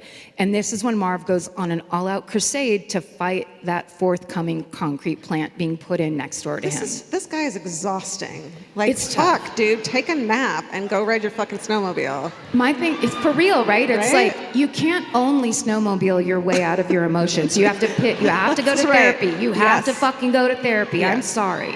You can say snowmobile. I mean, Yeah. What were you 100%. saying? Nothing. Okay. So, what is that bug? It's a moth, I'm telling you. It's a ghost from but 1914. It's a big moth. If it lands on my shoulder, I'm leaving. But, dude. Okay, so Marv frames this concrete plant as a toxic, harmful project. He says he's worried that the dust and the environmental issues will bring all kinds of problems to his property. He cites all sorts of zoning violations and issues. To be fair, Marv is not the only person in Granby who feels this way about this concrete plant, but for Marv, it's personal. He starts going door to door in Granby. Yikes. And he also runs countless ads in the local newspaper. Oh, God. Sky High News. Anyone heard of it? Love it. Of course not, they say. We're not from Granby. Yeah. But basically, he's doing everything he can to kind of lobby against this plant. He also lawyers up. He files a lawsuit in hopes of halting construction. So now the Sky High News starts covering this battle because it's so public. Marv's not pleased with the angle they take on the situation, though, because they position both him and his attorney as outsiders. Mm-hmm. I'm considered an outsider in Petaluma. Really? Because I moved there when I was 2. It's how small towns are. Got it. And that town is a big town compared to Granby. Yeah. If that fucking moth doesn't get out of here while I am performing. Excuse me. Mom? Okay. They're good luck. Man on the street interview with a moth. How long have you lived at the Paramount Theater, Moth? Okay, this is so fucking long. I gotta go. All right. Unfortunately for Marv, all his time, money, and energy fighting this cause does not stop the concrete plant. If anything, it causes the town of Granby to make sure everything is done exactly by the book. So they're not breaking any rules. And the Dochevs work with the town to iron out all those zoning issues that he was trying to cite. And meanwhile, Marv has convinced himself that the city is conspiring against him and his business. He might be right. I mean, I don't think he is. Oh. Okay. Knowing what is at the end of this document. Oh, yeah. Yeah, keep it in mind, yeah. So then in 2001, which is 4 years, into his crusade against the concrete plant, a really bad thing happens. We're going back to 2000 and, yeah. I think I know what it is. It's not 9/11. Oh. The concrete mixer fills up and begins to overflow. Ew! Yeah. And so what Marv does is he doesn't solve the problem. He simply pumps all of that human waste into a ditch behind his property. Nah, dude. You can't do that. No. Turns out. It turns out it is against the rules. Yeah. He's like mad at the concrete people, but then he's just like dumping shit. Exactly. He's an environmental toxicity warrior. Right. And then it's like, it's natural. Yeah, he's only mad at concrete, not human feces everywhere. So he immediately gets caught doing that. He gets fined $2,500 and warned that he absolutely must get connected to the city sewer system or his business could be shut down. And Marv calls this requirement a form, quote, a form of terrorism. Bad timing, dude. What do you want me to have indoor plumbing too? What is this? Did it land on me? Oh, it landed on me. Is it That's on you? good luck, right? Anyone? Is it on you? Yeah. What do you want from us? Hi. We're trying to do our first live show back after 6 fucking... It's cute. Yeah. I'm happy about it. Oh, wait. Maybe it came from my dress. Maybe I don't smell like mothballs. That poor moth is like, I just want to go home. Please let me go home. Hot lady is wearing my fucking dress. You steamed him out of the dress. Oh, no. Okay. Oops. He's still there. Just... Put your finger up, wait if he flies away. Okay. So this is when Cody Dochev calls Marv and offers to cover the cost of the sewer line installation if Marv will just stop fighting about the concrete plant. So Marv hangs up on him. Yes, he is not down. So at this point, Marv's been spending a lot of time alone, often in his hot tub, which you would think would be a positive. I get it, yeah. This is the one man who a hot tub is not a positive, doesn't have a positive effect on him. It makes it worse. He's somehow. wearing those overalls and he has a muffler and he's just like, I never wasted any emotion and still here I am. Stewing in anger and paranoia in a hot tub. if this sounds like you, please call the Granby Hot Tub Hotline. Also, I wrote in, this is just a guess, but it sounds like it might be spring, so I think he hasn't snowmobiled in a while. Oh. So He's itching. all this is to say Marv is in a bad place, and we know this and we know what happens next because Marv ends up recording a very long manifesto. Oh, man. When there's a manifesto, You don't, shit's going south. right? That's the gate Yeah. through which you walk, and you're like, now this goes into a terrible true crime story. Right. The timeline goes like this. In April of 2002, Marv's lawsuit against the Doe Chefs is officially dismissed. Back in the hot tub. Hot tears. 5 mufflers this time. So the concrete plant is going full steam ahead. 3 months later, in July of 2002, a special delivery arrives for Marv in Granby. What is it? It's an enormous Komatsu D355A bulldozer, which he reportedly got a great deal on. Oh. So these are the gigantic bulldozers that were designed for oil fields and mining operations. I didn't know there were different kinds of bulldozers. Yeah. That's great to know. There's like a little one, like a skip loader that they use at Costco, and then there's these fucking gigantic ones that are like, we're gonna dig into the center of the earth and release cryptids. That's my personal dream. Anyway, they're over 12 feet tall, nearly 30 feet long, and they can weigh over 100,000 pounds. Jesus. What else is 30 feet long? A standard school bus, a large RV, an adult blue whale. Good to know. For reference. That's according to AI, I'll say, which also recommended that to stay healthy, you should eat 6 small rocks a day. So let's take everything with a grain of salt in our AI future. This whole thing was written by AI. So the manifesto, of course, is a terrible sign. Giant earth-moving equipment is not a great one either. Then Marv starts selling everything he owns at auction. Horrible.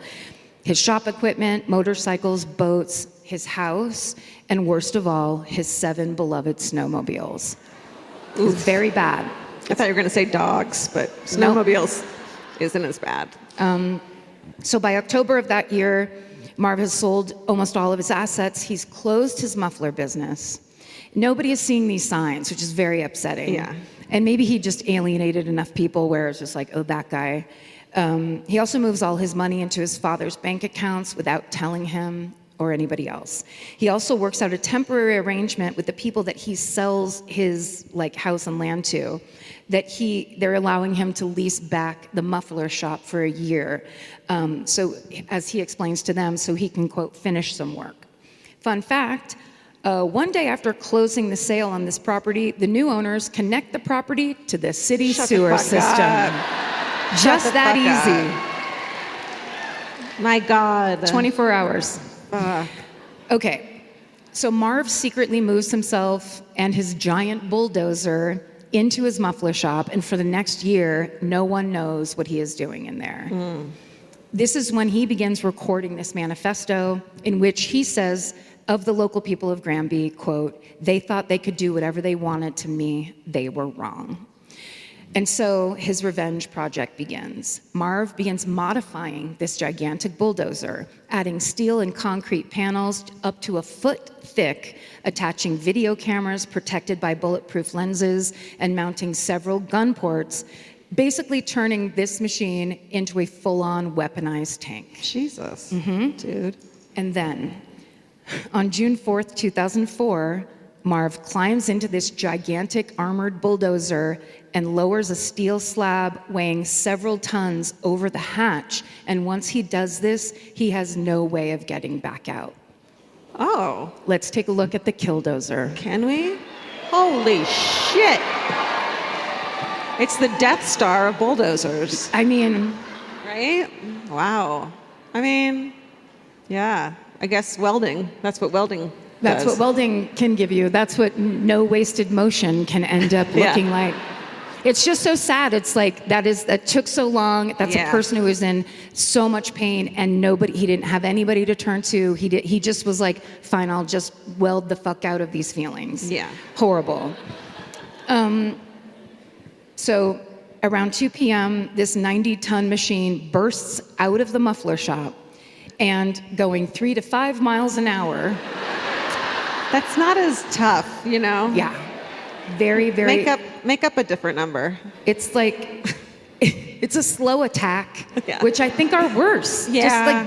It's like the zombie thing. I'd prefer a fast zombie and just get it over with. Okay, yeah. It's the... Right. Okay. So his first target is the dough chef's concrete plant. Workers there watch in disbelief as this steel-covered bulldozer smashes onto the property through the plant walls. The building collapses around it. Bystanders try stopping this bulldozer by jamming debris into the treads. One person fires a handgun at it, but you saw it. It does nothing. And they can't see if there's a driver inside. They don't know if somebody is working it remotely. Like, no one understands what's going on. Yeah. And this is when Cody Dochef shows up. I bet you, can you go backwards if you could? Because I have a theory that that's Cody Dochef. He tried to get into it. Oh, yeah. But he actually slipped off of that. That's a guess, though, because there's a cop there, so that could be a cop, and I could be wrong. But Cody Dochef actually tried to get up and inside when he was doing that, and he was unable to. So what he did, he gets the rest of the concrete plant evacuated, and then he goes and gets his own front end loader, and he tries to basically go lift, I don't think we have that, go lift that bulldozer off the ground. Damn. It's like, that's sad. No, you're not going to beat that thing. All Cody can manage doing is spinning the bulldozer like around a little bit, but as the two machines ram each other, Cody gets knocked out. Oh, man. So this is when Marv starts shooting. Oh, fuck. He fires 10 to 12 rounds toward Cody's loader. Sorry, that's really hard to say. Toward Cody's loader. But the steel plating makes it hard for him to aim on the right side. So it's not very well, planned out, I guess. So thankfully, he misses Cody. And I'm not sure if Cody was still unconscious or not, but how scary for everybody else. Then the gunshots start. Either way, if he was awake or not. So now the police made it on the scene. They have to duck for cover as Marv turns the bulldozer's guns in the direction of a fuel truck. Ooh. But thank God he can't aim well. So instead of hitting the fuel truck, he just takes out some natural gas piping, it's fine, it's natural. And a couple electrical boxes, which is just sparks, that's fun. And a transformer, which is a great cartoon. So once that's done, the bulldozer then turns and slowly drives off, heading toward downtown Granby. Oh, and this is where it gets bad. Marv drives the bulldozer into Granby, and his path of destruction begins. He crushes a Ford Expedition. He destroys the Granby Town Hall. The town fucking hall. Oh, no. Then he destroys the library. Then he destroys the city's only traffic light. Come on. Then a bank. We have the bank. Holy shit. Yeah, fuck the bank. So sad. That gorgeous stone-faced bank. Then the Sky Hay newspaper offices who had been reporting on him. Oh my God, that's a lot of fucking damage. That is fucking damage like crazy. And then a house owned by a Granby town board member. As it goes, people are trying to shoot at the bulldozer. Some people try throwing grenades at it. What the? That's crazy. I'm sorry, you don't carry a grenade? Well, then you're not ready for when the big bulldozer comes to town. The top of your list of things you destroyed was a Ford Explorer. Yeah, I'm really mad about that. They're a gorgeous vehicle. Bullets bounce off of this thing. Some locals get it, like Corey tried to do. Some get into their own construction machinery and also drive at the bulldozer. None of them are a match. Soon, Denver media outlets have helicopters in the air on the scene, while everyone's radios are tuned to the blow-by-blow that the local AM radio station is basically giving everybody. Hell yeah. So everyone hears it when Marv turns his bulldozer toward a propane storage yard that has 5 3,000-gallon tanks and 2 huge 30,000-gallon tanks of propane. That's big. If he is able to shoot at even one of these tanks, the whole area could go up. And right across the street is a senior living center. Come on. Yeah. Luckily, Marv's aim is impeded, so he abandons that horrific plan. So it's just like everyone's standing there waiting for something to happen. He's just like, Never mind. Goes the other way. And what he heads for is one of my favorite names of a business ever, Gramble's Hardware Store. Gramble's Hardware Store. It's cute. No one likes it as much as me. Huh? Alone again. And thanks. And Gramble's is owned by another town board member. So Marv drives directly into the front of this hardware store, and he brings the whole thing down around him. Can we see that? There it is. That's the one. Is that the last one? Did we just? Okay. That was it. Grambles, we hardly knew ye. This is when the bulldozer stops and steam starts hissing out of the now dead engine, and the bulldozer's treads, there's debris stuck in all of them that can't go any further. Deputies carefully approach the silent bulldozer, actively avoiding the gun ports, and that's when they hear a gunshot from inside.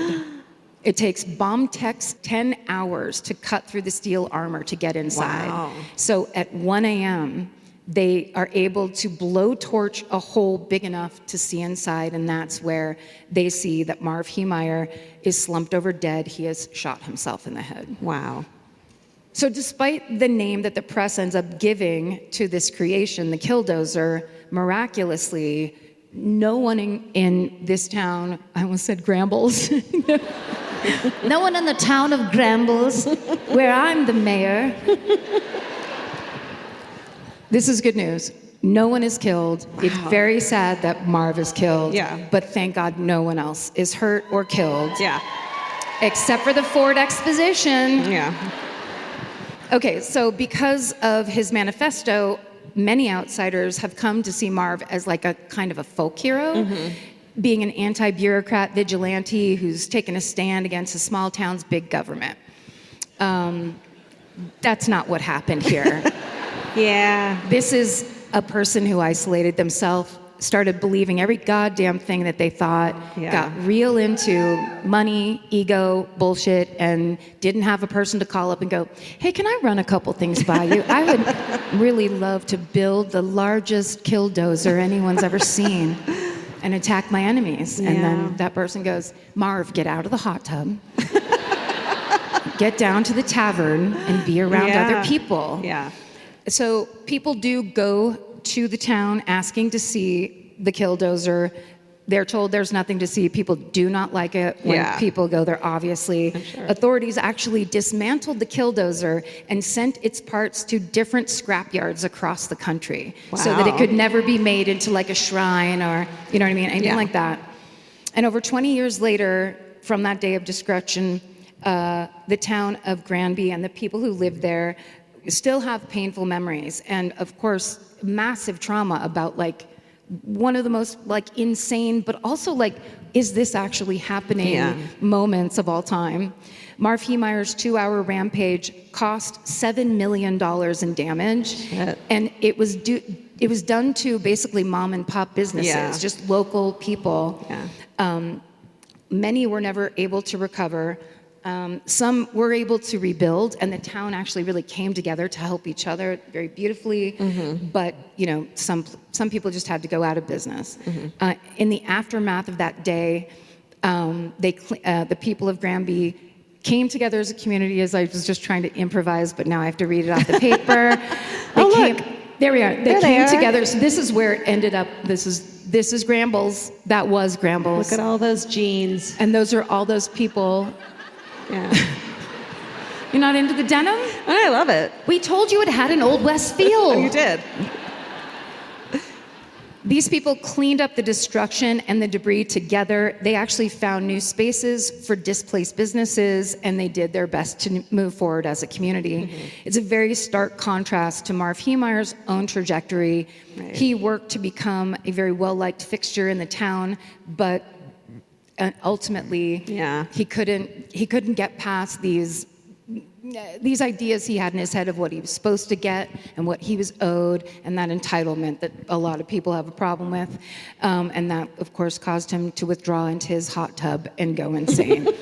In the documentary Tread, one friend of Marv's actually offers a simple, sad, and I will say a little bit funny explanation for Marv's dark turn, saying, quote, "He became a lonely man. He spent too much time alone. That's what I put it off to. He spent too much time in the hot tub alone." He said that? He said that. Damn. That's the full quote. And that's the story of the Killdozer.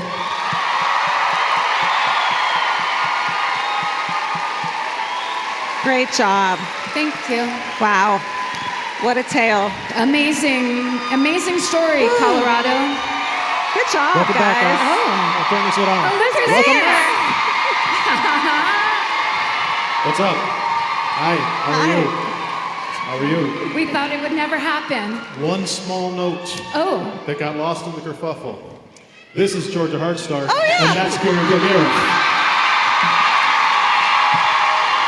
What happens? What happens? Thank God for you. Thank God for you. Oh, good job. So whoever gets picked, I'm going to be right over there. Okay, did you find the button? What's that? Did you find the button? Remember? I got it. Oh, you do? Here, give it to me. Oh, hell yeah. You're the best. Thank you. Can Okay, you do your couple stuff off stage, please? Well, I forgot to tell him. Remember I told you that I bought something today at Goldmine for the hometown person? Here, it's a button. You want to read it out loud? Ask me about my bad habits and red flags. It's kind of like made for this podcast. It's perfect. Yeah. It's so good. Well, Oops. So this, if you don't know, I just spilt my water bottle. Did you? On this onto gorgeous the carpet. microphone? If you don't know, this is yeah. the part where Georgia randomly picks anybody from the audience to come up and tell their hometown with us on stage. And there's rules behind it. Don't just make it short. Don't be shit-faced, right? Yeah. Don't point at someone you don't know. You want it? Yeah? Okay, right here. Go over there, please. Sorry, I hate doing that. For 1 second, I thought it was the hot dog putting their hand up, and I was just like, well, here we go. Okay, and then we wait a little while. Oh, yeah. Then we're like, how did you feel about that first show? Pretty good. I think we did okay. Yeah, right? Thanks. Here she is. Oh, here they come. Yay. Hi, Katie. You guys, it's Katie. Here. Yes, right here, front and center. Hi. I'm from Bradenton, Florida. We flew in from Florida yesterday. Wow. Thank you. Thank you. Do you like Colorado? I do so far. We've only been here a day, and it's my first time ever, and we're having so much fun. Sorry, Katie, I think they're all booing you right now. I don't understand. They're mad because it's not a Colorado hometown. Oh, okay. Oh, was it supposed to be? It doesn't matter. didn't say. Oh, I'm sorry. I didn't know. Hey. Maybe there could be another one. Yes. If you're not mean. Unless we get kicked out of this theater. People That's are like, true. get out of here. Yeah. Okay, Katie, tell us your hometown. My hometown is Bradenton, Florida. Okay. Yeah. And we like it. We like that idea. Yeah. Yep. Is that all I'm supposed to do? Oh no! Oh, she doesn't know. I don't know how it works. Katie? Is that it? Yeah. Katie? Hey, does anybody have a hometown from Colorado? You pick someone. You do it. Really? You pick it. Oh, well, then I'll pick the clapping lady. Is it from Colorado? Come on Okay. up. Okay. Okay, here she comes. Hi. Here we go. Cassandra. Oh, it's Cassandra, everyone. From Colorado. For you, I was just struck. Right here. Here. Okay, what's your name? My name is Cassandra. Hi. Sandra or Cassandra? Cassandra. Cassandra. Yeah. Cassandra, everybody. And where are you from? Vale. From Vale, Colorado. Here, hold this to your mouth.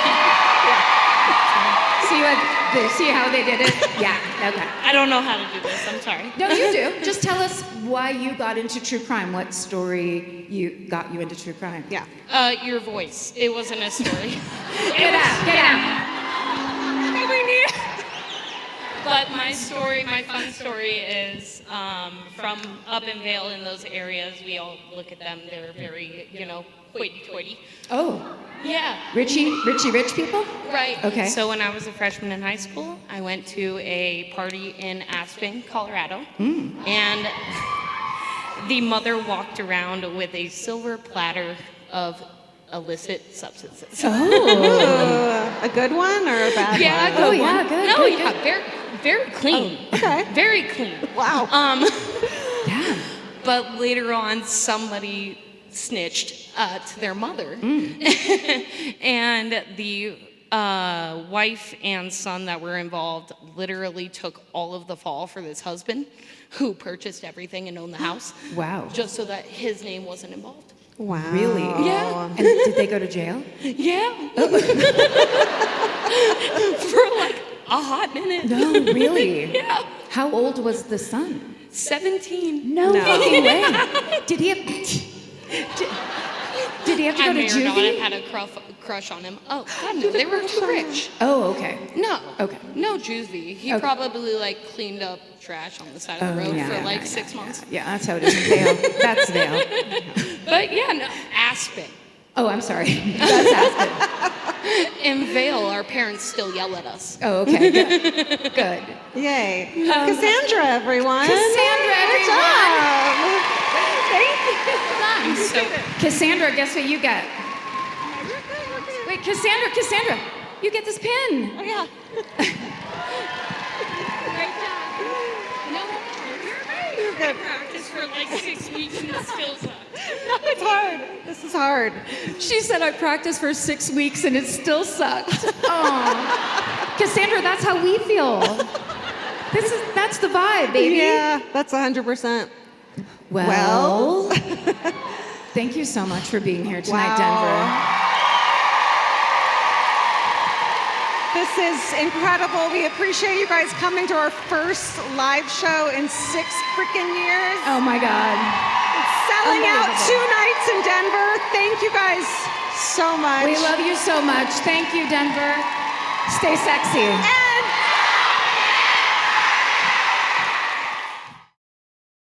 Elvis, do you want a cookie?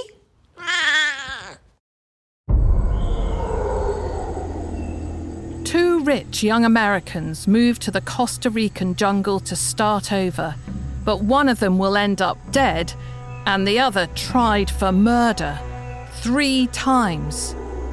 From the start, the omens are bad. That place is the darkest jungle you ever seen in your life.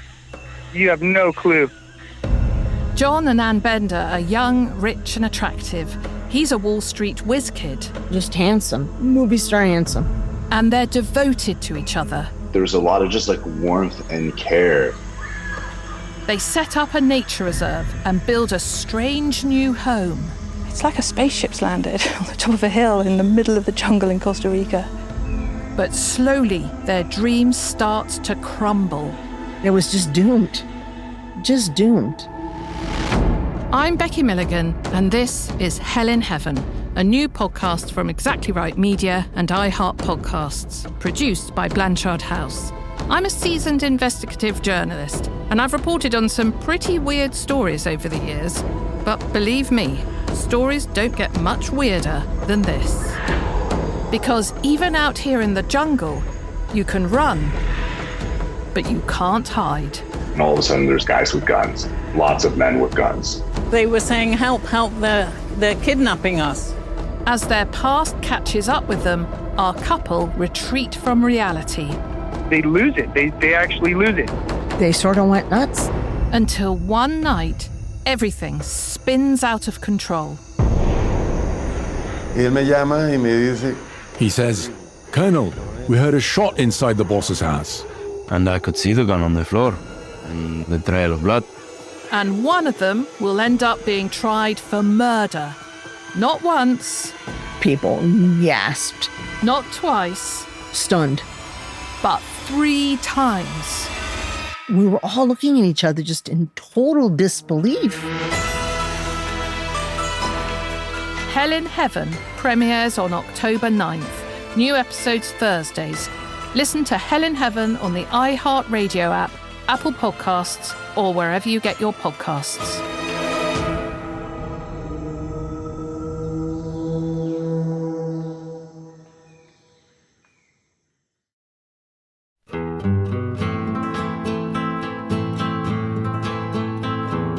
This has been an Exactly Right production. Our senior producers are Alejandra Keck and Molly Smith. Our editor is Aristotle Acevedo. This episode was mixed by Liana Scolacci. Our researchers are Maren McGlashan and Allie Elkin. Email your hometowns to myfavoritemurder@gmail.com. Follow the show on Instagram at myfavoritemurder. Listen to My Favorite Murder on the iHeartRadio app, Apple Podcasts, or wherever you get your podcasts. And now you can watch us on Exactly Right's YouTube page. While you're there, please like and subscribe.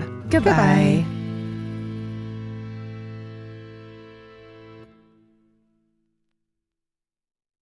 In the summer, healthy habits are easy to keep until you leave the house. You walk out the door, and the next thing you know, you're barefoot and feral in a gas station candy aisle. That's why Kachava makes it easy to maintain your routines. Kachava is an all-in-one nutrition shake, and now it comes in new travel packs. Every packet gives you a simple shake with protein, fiber, vitamins and minerals, greens, probiotics, omegas, electrolytes, and more. They're easy to toss into a bag, easy to take on the road, and a simple way to stick with your normal wellness habits, even when your schedule changes. Man, that Kachava matcha in the individual packs is like my dream snack. It's exactly what I need and want in between the not great meals I'm eating for lunch and the snacks I would have had anyways that are terrible for me. This is something I feel like I'm treating myself when I take. You're treating yourself to vitamins, fiber, all these things that your body really wants and needs and kind of craves that it does seem like it takes a big effort to get. So now you're getting it all in one packet and in a little drink you like. Take your daily ritual with you. Go to Kachava.com and use code MFM for 15% off your first order. That's Kachava, KACHAVA.com, code MFM. Goodbye.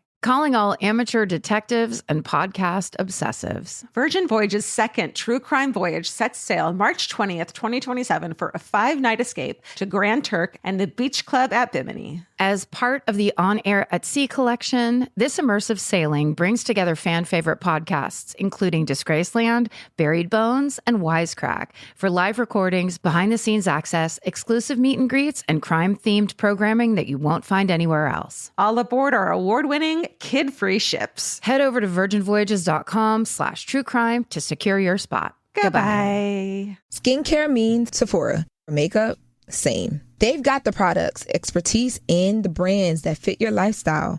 But when I talk about hair care, do you make the same connection?